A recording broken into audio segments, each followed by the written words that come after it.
The clock doesn't have any hands. The photograph clearly shows the clock hands pointing at 7 and 6.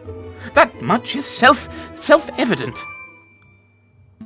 Which is most curious because the clock in the lounge of Chateau Cranier has no hands. It has no hands? The clock is merely a decorative piece, a talking item. Feel free to ask Baron Rogori or his housemaid if you have doubts. Monsieur Rabinho, how do you explain this discrepancy? I don't know. There must be some sort of mistake. My camera is flawless. There is no mistake, monsieur. Your photograph depicts something that does not exist in the real world. Maybe there was an error in the printing process. An error precisely where the clock's hands should be? Please, monsieur, don't patronize us. Allow me to offer a more plausible explanation. You, Monsieur Rabinho, edited this photograph. Edited? I'm no expert, but I suspect you used paint or ink to carefully put hands on the clock. Would have been a simple task, considering the clock face was bare. One could even speculate you specifically chose to include a handless clock in the photograph just to simplify the editing process.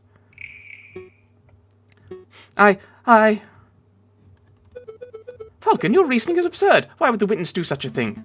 Is it not obvious? By showing the photograph to have taken place at precisely 7:30, clears all of the photograph's subjects of suspicion. In other words, Monsieur Rabinho created a perfect alibi. Okay. Of course, this raises further questions. Who is the witness protecting? And we'd be able to... If we had... I don't know if you can legally get the photograph, but if we could do that, we could then show that if it was about this time, it would have been the Baron. Although we then get to the same issue where the clock can disprove things. So. And why? Was Monsieur Rabinho coerced, bribed, threatened? Enough silence. Let's hear some answers, Monsieur Rabinho. Fine, you've got me. I'm guilty. I did it all. You did? You're confessing to the murder of Monsieur Grenouille? What? No. I have no idea who killed the frog. I'm just admitting I'm guilty of producing fraudulent photographs. I was ordered to make changes to the printed photographs. And yes, that included adding hands to the clock. You were ordered? By whom? I dare not say. Monsieur Rabinho, I strongly advise you to answer the defence's questions. You've pledged to speak without fear, after all. With respect, Judge, I fear his claws more than I fear the punishment of the justice system. I shall name no names.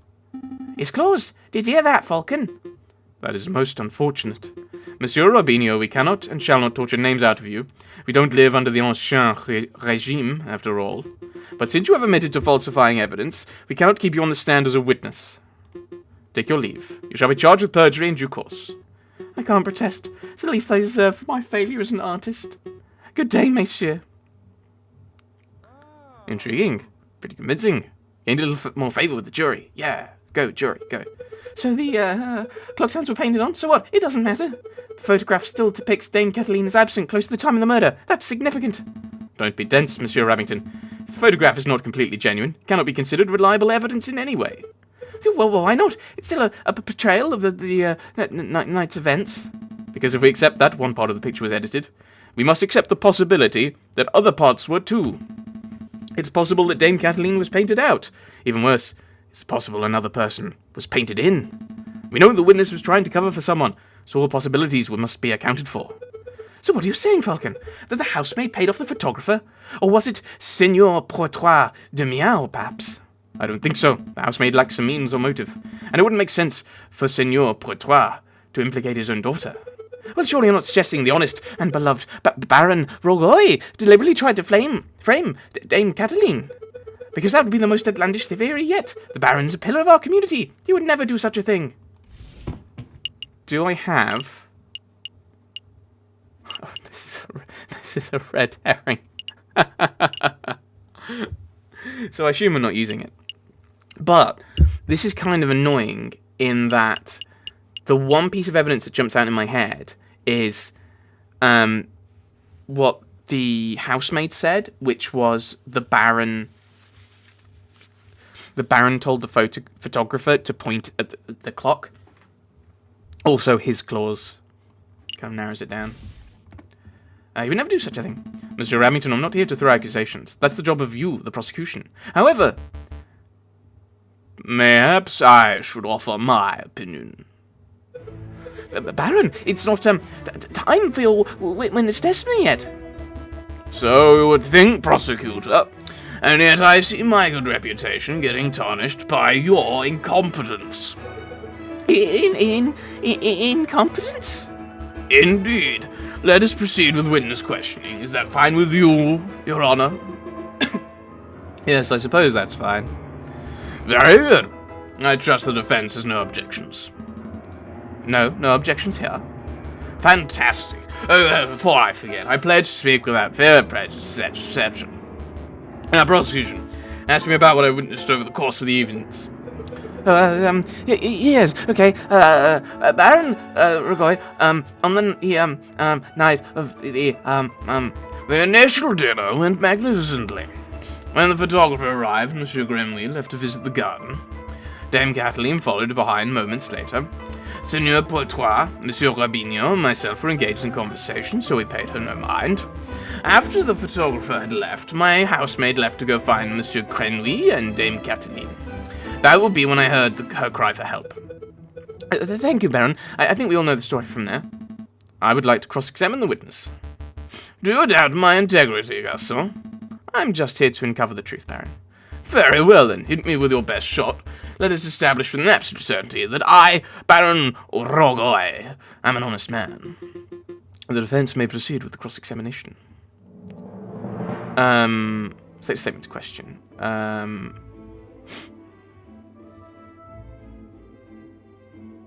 No, this isn't what I want to criticize. Maybe we go for the garden, but I was like, he stayed there, so maybe we click on the garden. Baron, we saw the murder scene, your garden, for ourselves. When was the last time you visited? Baron Rogoy, when was the last time you ventured into your own garden? As it happens, I have quite serious allergies. I haven't been in my own garden for years. Years, you say? Indeed. That's not right. Baron, I do not wish to call you a liar, but that claim does not seem to hold up to scrutiny. Oh, and why is that? Because we have hard evidence you visited the garden recently. Balderdash, my word is gold. Show this court this so-called hard evidence that I've been in my own garden. The cigar. This was found in your garden. To be specific, it was found inside the fountain basin. Right beside where the murder occurred. A cigar butt? That could belong to anybody, and... Prosecution, please shut your mouth. I can speak for myself. Oh, okay. Sorry, Baron. That indeed the remnants of one of my cigars, but I must apologize myself, Falcon, for I misunderstood your initial question. You see, prior to the banquet, I hadn't visited my own garden in years. Naturally, after hearing the housemaid's cry for help on the evening of the murder, I rushed outside. I was shocked and disgusted by what I saw. That must have been when I dropped my half-smoked cigar in the fountain basin. You see, Falcon? It's a perfectly reasonable explanation. I'd find that believable if the cigar were casually discarded. But as it happened, the cigar butt was found in the fountain's upper basin, a location that could only be accessed with great inconvenience. And a little paddling. The cigar butt was not dropped, it was deliberately hidden. There are any number of possible explanations. Are there? Because I can only think of one. That is, that you, Baron Rogoy, deliberately hid your cigar butt to disguise your own illicit activities. Did I now? And what illicit activities would those be? You want me to spell it out? Fine. Let's put everything on the table. You, Baron Rogoy, murdered Monsieur Grenouille. That is what you are trying to keep hidden. Directly accusing me of murder? How shamelessly brazen. But that is a ludicrous accusation, Falcon. The Baron is an upstanding citizen of the highest order. Your allegation is baseless. You have no evidence, no, means, motive, or opportunity. No evidence? Think harder, Monsieur Remington. Every piece of evidence points to Baron Rogoy as the prime suspect. You want the means? The Baron certainly had the means. His lion's claws are as sharp as a surgeon's blade. Cutting a frog belly would be trivial. Even Monsieur Rabinho confessed just moments ago that he feared his claws. Ridiculous. I'd never threaten a man with violence. You want a motive? The Baron had at least 10,000 francs worth of motive. By removing a business partner, the Baron's share of his railway company increased from 1/3 to 1/2. This is preposterous. And finally, the Baron had an opportunity. No, he crafted the perfect opportunity. He arranged a small banquet with a very select number of guests. He was aware of the missing silverware, and yet he served steak, a food item that necessitates good cutlery. Why? To bloody the hands of his guests, of course. Then he hired an easily influenced photographer and staged a very specific picture in order to build a perfect alibi for himself. Photographing the guests in front of a handless clock to make for easy editing is quite an ingenious plan, it must be said. Prosecution, are you going to let this slanderous yarn go untested? Say something! Object! I am, Oh, you're pitifully useless. After executing the murder, the Baron found himself still holding a single piece of incriminatory evidence, his finished cigar. He knew that leaving it at the crime scene would raise suspicion, but he didn't have time to properly dispose of it. So out of desperation, he threw it into his fountain, out of sight of his guests, and any snooping police. I imagine the Baron was hoping to implicate Seigneur Prétoire de Miao, since that would ensure total control over his railway company. Alas, Dame Cataline was the first to happen upon the crime scene, so the Baron improvised. This is an outrage, Judge! I demand you disbar this ranting lunatic! No, there's only one outrage here. That is, a man like yourself able to abuse his wealth and status to frame an innocent girl for murder. You're a bourgeois of the worst kind. How dare you, garçon! You've got a nerve, relying scumbag of a lawyer to accuse a philanthropist like myself of something so heinous. I'm nothing like the fat-cut bourgeois. I'm a respectable, hard-working capitalist. No, you're a ruthless man who slaughter a dear friend just to reap a few francs. You incredulous whelp. I ought to gut you right here and now, like a damned frog. That was awkward. Could someone please restrain the Baron? I'm on it, Your Honor. Let's go, old man. To the conciergerie with you. Don't touch me, you filthy jackdaw. I can walk myself. That's, quite a turn of events. Does the prosecution have anything to add? Well, in a manner of, speaking, to be honest, no. Then I shall confer with the members of the jury to come to a decision. As the animals of the court, please be patient. Falcon, that was pretty incredible. Thank you. I just hope it was enough. What do you mean? You just proved Kathleen's innocent. We'll get a non-guilty verdict for sure. Sparrowson, I think you've misunderstood something important about the justice system. What's that? I haven't proved anything. As lawyers, we cannot deal in proofs. It's just not possible. All we can do is organise the evidence and convincingly explain what it suggests. I haven't proved Dame Kathleen's innocence. What I've done is demonstrate that there is a significant possibility that she is not guilty. I'm not sure that I understand the difference. We have reached a decision. In light of the recent revelations, it is clear that an error of judgment was made with the initial arrest. On that note, we unanimously find the defendant, Dame Cataline de Miao, to be not guilty. Yay! Woo! Yay! Monsieur Falcon, Petit Sparrowson, you did it. With a sore throat.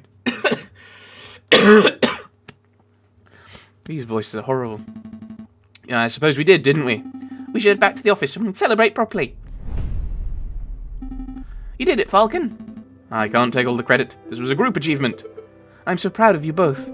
I'll go get 1 bottle of wine and 3 of our least dirty glasses. You're amazing, Monsieur Falcon. Oh, it was nothing. I very much like the way you pinned the murder on the Baron. That was an act of sheer genius.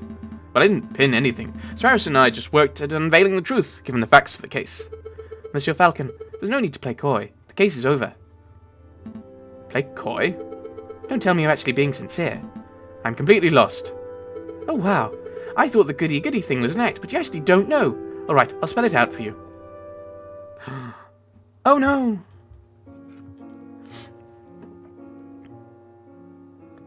I murdered Monsieur Grenouille. What? I saw him in the garden, all drunk and vulnerable, and I seized my opportunity. It was nothing personal, just business, you understand. Oh my goodness. What have we done? Business? To increase my papa's share in the train company, of course. My papa always said that the drunk old frog was the weakest link. Your confession doesn't make any sense at all. I found Baron Rogoy's cigar butt hidden in the garden. Oh, I put it there. I expected the police to find it, but I suppose that was putting too much faith in the brains of Paris's finest. But Falcon proved that Monsieur Rubinio's photograph was edited. It was edited. I wasn't in the picture because I was busy paying a visit to Monsieur Grenouille and the cat in the garden. My papa knew I needed an alibi, so he ordered Monsieur Rubinho to paint me over Baron Rogoy and to add hands to the clock. What? So we've got half of them, have we? But that lazy artist didn't manage to finish altering either photograph by trail. Okay. It's a good thing Monsieur Falcon was so imaginative, because that could have gone very badly. This is very awkward. What's with the silence? You should both be proud. There aren't many lawyers in the whole of France who could have won a case like this, even for a bourgeois kitty like me. I think you should leave. Fine. So much for the celebrations. Here's the payment for your services, straight from my papa's pockets. Well, adieu, Monsieur Falcon. Adieu, Petit Sparrowson. Falcon, what do we do now? Falcon? Speak of this to no one.